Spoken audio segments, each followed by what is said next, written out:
Matius pasal 16 ayat 1-28. Kemudian datanglah orang-orang Farisi dan Saduki hendak mencobai Yesus. Mereka meminta supaya ia memperlihatkan suatu tanda dari sorga kepada mereka. Tetapi jawab Yesus, "Pada petang hari karena langit merah, kamu berkata, hari akan cerah, dan pada pagi hari karena langit merah dan redup, kamu berkata, hari buruk. Rupa langit kamu tahu membedakannya, tetapi tanda-tanda zaman tidak. Angkatan yang jahat dan tidak setia ini menuntut suatu tanda.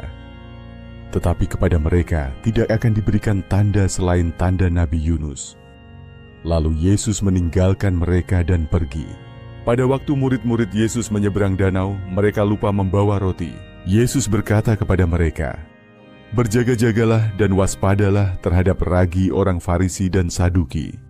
Maka mereka berpikir-pikir dan seorang berkata kepada yang lain, "Itu dikatakannya karena kita tidak membawa roti." Dan ketika Yesus mengetahui apa yang mereka perbincangkan, ia berkata, "Mengapa kamu memperbincangkan soal tidak ada roti? Hai orang-orang yang kurang percaya, belum juga kamu mengerti? Tidak kamu ingat lagi akan 5 roti untuk 5.000 orang itu dan berapa bakul roti kamu kumpulkan kemudian? Ataupun akan 7 roti untuk 4.000 orang itu dan berapa bakul kamu kumpulkan kemudian? Bagaimana mungkin kamu tidak mengerti bahwa bukan roti yang kumaksudkan? Aku berkata kepadamu, waspadalah terhadap ragi orang Farisi dan Saduki." Ketika itu barulah mereka mengerti bahwa bukan maksudnya supaya mereka waspada terhadap ragi roti, melainkan terhadap ajaran orang Farisi dan Saduki. Setelah Yesus tiba di daerah Kaisarea Filipi, ia bertanya kepada murid-muridnya, "Kata orang, siapakah anak manusia itu?" Jawab mereka, "Ada yang mengatakan Yohanes Pembaptis, ada juga yang mengatakan Elia, dan ada pula yang mengatakan Yeremia atau salah seorang dari para nabi." Lalu Yesus bertanya kepada mereka, "Tetapi apa katamu, siapakah aku ini?" Maka jawab Simon Petrus, "Engkau adalah Mesias, Anak Allah yang hidup." Kata Yesus kepadanya, "Berbahagialah engkau Simon bin Yunus, sebab bukan manusia yang menyatakan itu kepadamu, melainkan Bapa-Ku yang di sorga. Dan aku pun berkata kepadamu, engkau adalah Petrus, dan di atas batu karang ini aku akan mendirikan jemaatku, dan alam maut tidak akan menguasainya.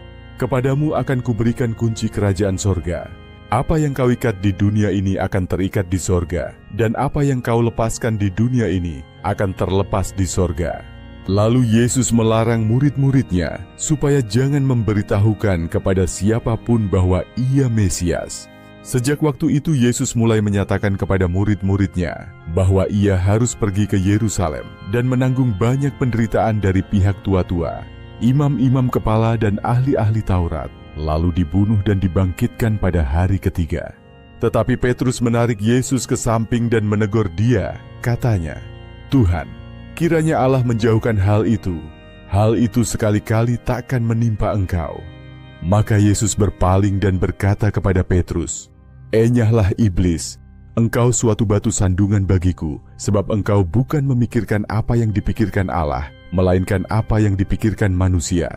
Lalu Yesus berkata kepada murid-muridnya, "Setiap orang yang mau mengikut aku, ia harus menyangkal dirinya, memikul salibnya dan mengikut aku. Karena barang siapa mau menyelamatkan nyawanya, ia akan kehilangan nyawanya. Tetapi barang siapa kehilangan nyawanya karena aku, ia akan memperolehnya. Apa gunanya seorang memperoleh seluruh dunia tetapi kehilangan nyawanya? Dan apakah yang dapat diberikannya sebagai ganti nyawanya? Sebab Anak Manusia akan datang dalam kemuliaan Bapanya diiringi malaikat-malaikatnya. Pada waktu itu, ia akan membalas setiap orang menurut perbuatannya. Aku berkata kepadamu, sesungguhnya di antara orang yang hadir di sini, ada yang tidak akan mati sebelum mereka melihat Anak Manusia datang sebagai Raja dalam kerajaannya."